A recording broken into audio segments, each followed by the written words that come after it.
मतलब टूरिज्म के लिए तो लोग नौकरी के लिए नहीं जाएंगे, वो दो अलग चीजें होंगी। हम्म। लेकिन आपको ये देखना पड़ेगा कि किस प्रकार के लोग इन्वेस्ट कर रहे हैं। जो टीयर 2 टीयर 3 शहर है जिसके बारे में हम चर्चा कर रहे हैं, हम्म। तो इसमें एक तो आपने जो स्टार्टअप की बात की वो जरूर यहाँ पे इन्वेस्ट कर रहे हैं। हम्म। बट दूसरी और जो ट्रेडिशनल कंपनीज हैं हम्म। वो भी टीयर 2 टीयर 3 सिटीज में आ रहे हैं। और ना सिर्फ ये भारतीय कंपनी है, हम्म। ये विदेशी कंपनी भी जयपुर, उदयपुर और बाकी अन्य छोटे शहर में आ रहे हैं। और जो वो सेटअप कर रहे हैं इसका नाम है ग्लोबल कैपेबिलिटी सेंटर्स, तो जीसीसीज। सो बहुत सारे जीसीसीज सेटअप हो रहे हैं और ये सारे टीयर 2 टीयर 3 सिटीज में हो रहे हैं। हम्म। और इनका का जो इन्वेस्टमेंट है वो स्टार्टअप से भी बहुत ज्यादा है। हम्म। और एक एक जीसीसीज 1,000 2,000 से लेके 10,000 15,000 लोगों को एक बार में एम्प्लॉय कर रहे हैं। तो इसका क्या कारण है?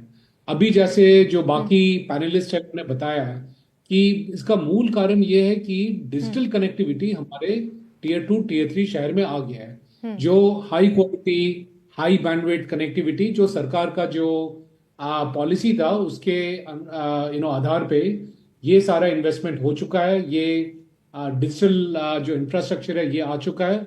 इसके आगे भी भारत नेट 1, भारत नेट 2 और अभी भारत नेट 3 रोल आउट हो रहा है, हम्म। जो सरकार का जो इन्वेस्टमेंट है जिससे इस प्रकार का जो कनेक्टिविटी है वो हर गांव तक पहुंचेगा। हम्म। तो अभी हम अब चर्चा कर रहे हैं कि टीयर 2 टीयर 3 सिटीज में इस प्रकार के जॉब्स आ गए हैं। हम्म। बहुत जल्द आप देखेंगे कि गांव गांव में इस प्रकार का जॉब आ रहा है। हम्म। क्योंकि जब ये जॉब शिफ्ट हो रहे थे, पहले ये यूएस से इंडिया में शिफ्ट हुआ था, हम्म। तो तब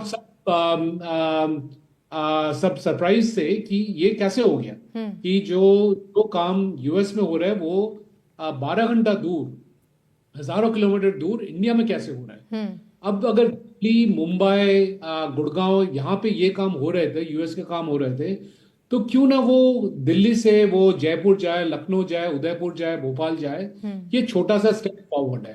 हम्म। ये पहले इसलिए नहीं हो रहा था क्योंकि यहाँ पे डिजिटल कनेक्टिविटी नहीं था। अब हम्म। जब डिजिटल कनेक्टिविटी आ गया है, जैसे बाकी पैनलिस्ट ने बताया, यहाँ का रहने का खर्चा कम है। इस कारणवश जो लोग हायर किया जाता है उनका भी सैलरी कम होता है। हम्म। अगर मेरा कम सैलरी में, कम खर्चा में मेरा सिस्टम्स चल रहा है, तो मैं न्यूयॉर्क में क्यों सेटअप करूं? आप बिल्कुल। दिल्ली भी भूल जाओ, नोएडा भी भूल जाओ, मैं तो सीधा जयपुर या उसके छोटे शहर में आऊंगा। बिल्कुल। ये स्ट्रेट बिजनेस डिसीजंस है। हम्म। और जो दूसरा चीज है जो है क्वालिटी ऑफ मैन पावर। हम्म। अब ये बिल्कुल ये एक मिथ है हम्म। कि टीयर 3 सिटीज में मैन पावर नहीं था। पहले हो रहा था कि टीयर 2 टीयर 3 सिटीज से वो दिल्ली, गुड़गांव वगैरह आ रहे थे। हम्म। अब जब उनको अपने शहर में ही नौकरी मिल रहा है, हम्म। वो क्यों दिल्ली में आके अपना धक्का खाएं? तो बिल्कुल। इसलिए उनके लिए भी ये अच्छा है। उनका